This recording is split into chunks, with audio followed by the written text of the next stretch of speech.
प्यारे भाइयों और बहनों, सबों को जय यीशु। मैं आज आपके सामने लूका 10वां अध्याय 38 से 42 पर YouTube प्रवचन को रखना चाहता हूँ। यह सुसमाचार वर्ष बी के 16वां रविवार का सुसमाचार है। प्यारे भाई और बहनों, मैंने यहाँ पर एक प्रसिद्ध विद्वान मेकस सी पार्सन्स के विचारों का सहयोग मैंने लिया है। आज का सुसमाचार शुरू होता है मेरी और मार्था के घर में यीशु मसीह। यहाँ पर यीशु की यात्रा के बारे में लूक की कहानी की रूपरेखा और संरचना सीधी है और इसे उसने तुलनात्मक ढंग से बताया है। मार्था यीशु का आतिथ्य प्रदान करती है। मरियम यीशु की शिक्षाओं को सुनती है। मार्था आतिथ्य के कर्तव्यों में भाग लेती है। मार्था शिकायत करती है कि मेरी ने आतिथ्य सत्कार के कर्तव्यों की उपेक्षा की है। मार्था ने यीशु से मेरी को उसकी मदद करने का निर्देश देने के लिए कहा और तब यीशु ने जवाब दिया कि मेरी ने बेहतर गतिविधि का चुनाव किया है। Hallelujah, hallelujah. बड़े यात्रा वर्णन के भीतर इस तरह की कहानियां यात्रा और फीचर तत्वों के कार्य के इर्द गिर्द घूमती है जो आतिथ्य या आतिथ्य के प्राचीन भूमध्य रिवाज के प्रतिनिधि हैं। हालेलुया। आज का वचन संदर्भ इस बात पर शुरू होता है। ईसा यात्रा करते करते एक गांव आए। वहां आकर जब आते हैं, मार्था नामक महिला ने अपने यहाँ उनका स्वागत किया। हालेलुया। जबकि मार्था ने मेजबान से जुड़ी विशिष्ट अपेक्षाओं को पूरा किया है, परंतु यह मेरी उसकी बहन है जिसके लिए यीशु अपने सर्वोच्च प्रशंसा रखता है। बहनों के कार्यों के बीच का अंतर आश्चर्यजनक है। मार्था की मरियम नाम की एक बहन थी जो प्रभु के चरणों में बैठी थी और उसे बोलते हुए सुन रही थी। हालांकि मार्था उस सब से विचलित हो गई थी जो करने की आवश्यकता थी। जैसे संत लूकस का 10वां अध्याय का 39वां लाइन का वचन कहता है, मार्था खुद को सेवा के विवरण के साथ व्यस्त करती है, जबकि मेरी प्रभु के चरणों में बैठना और वह जो कह रहा था उसे सुनना चाहती है। जाहिरा तौर पर हताश मार्था ने अपनी बहन के कार्यों के बारे में यीशु का सामना किया। प्रभु, क्या आपको यह चिंता नहीं कि मेरी बहन ने मुझे अकेले सेवा करने के लिए छोड़ दिया है? कहती है। इसलिए उससे कह दीजिए कि वह मेरी सहायता करे। बल्कि आश्चर्य की बात है, यीशु ने उत्तर दिया मार्था को, मार्था मार्था, तुम बहुत सी बातों के लिए चिंतित और परेशान हो, परंतु केवल एक ही बात आवश्यक है। मरियम ने वास्तव में सही चुनाव किया है और वह उससे नहीं ली जाएगी। इस स्थिति में यह कल्पना करना मुश्किल होगा कि आधिकारिक श्रोताओं ने मरियम की यीशु की प्रशंसा को मार्था के आतिथ्य की एक निहित आलोचना के रूप में समझा। यहाँ पर एक बिंदु जो मार्था के नाम की पुनरावृत्ति से रेखांकित होता है। इसका एक उदाहरण करुणा या दया को इंगित करने के लिए इस्तेमाल किया जाने वाला एक अलंकारिक उपकरण है। बेशक यीशु में ऐसी आलोचना करने की क्षमता थी, जैसा कि हम एक सिमोन फारिसी की कहानी में देखते हैं, जो उचित आतिथ्य प्रोटोकॉल का पालन करने में विफल रहता है। Hallelujah, hallelujah. एक मार्ग की बात करता है।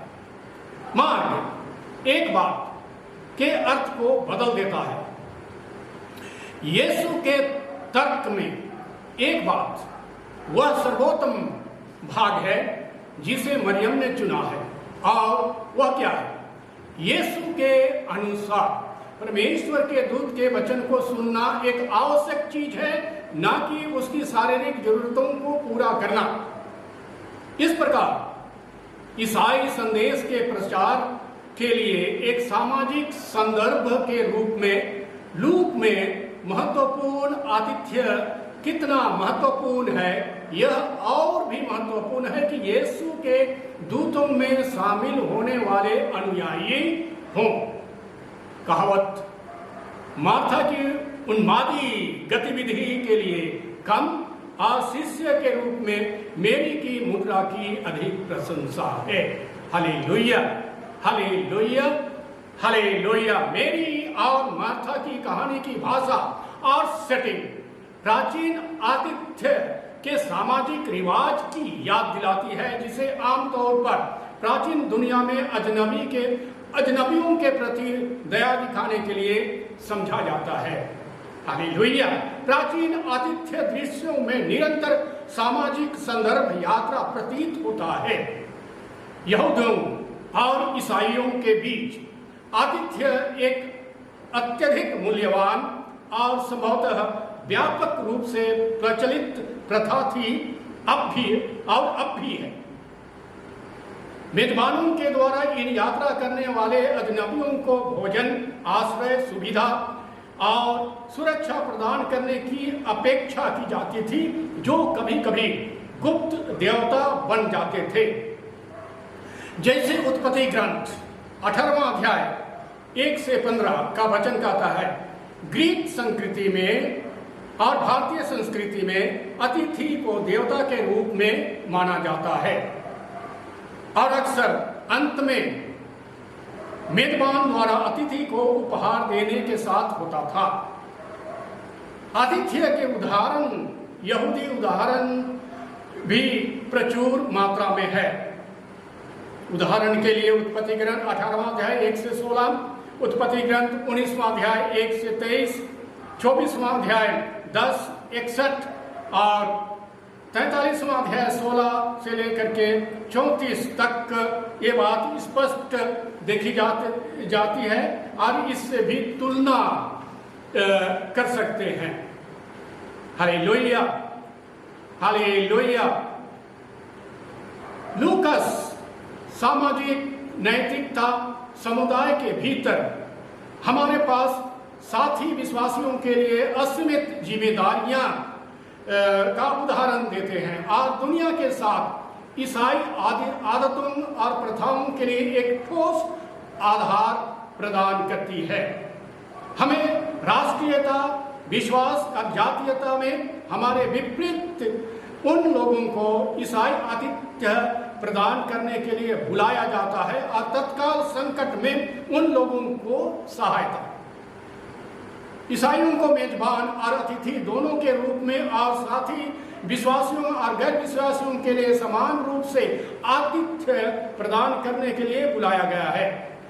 इस तरह आतिथ्य व्यक्तिगत और अंतरंग जुड़ाव को इस तरह से बुलाता है कि सहिष्णुता जैसे एक तुच्छ मूल्य नहीं है। हमें केवल उन लोगों को सहन करने के लिए नहीं कहा जाता है जो हमारे जैसे नहीं हैं, बल्कि आतिथ्य के प्राचीन ईसाई गुण की मांग है कि हम दूसरों के साथ जुड़े और बातचीत करें, चाहे हम अतिथि हों या मेजबान। Hallelujah, hallelujah, hallelujah. लेकिन आतिथ्य की थीम के साथ एक और मकसद चल रहा है। जी हाँ, मेजबान मार्था अपने मेहमान की देखभाल करने में व्यस्त है और वह आदर्श आतिथ्य का उदाहरण देती है। हालेलुया। व्याख्या के बाद के इतिहास में मार्था सक्रिय जीवन का भी प्रतिनिधित्व करती है। दूसरी ओर मेरी चिंतनशील जीवन का प्रतिनिधित्व करती है। हालेलुया। वह एक छात्र के जैसे यीशु के चरणों में बैठती है और उसे उसकी बातों को सुनती है। हालेलुया। सक्रिय जीवन और चिंतनशील जीवन दोनों की आवश्यकता है। मैं दोहराता हूं, सक्रिय जीवन और चिंतनशील जीवन दोनों की आवश्यकता है।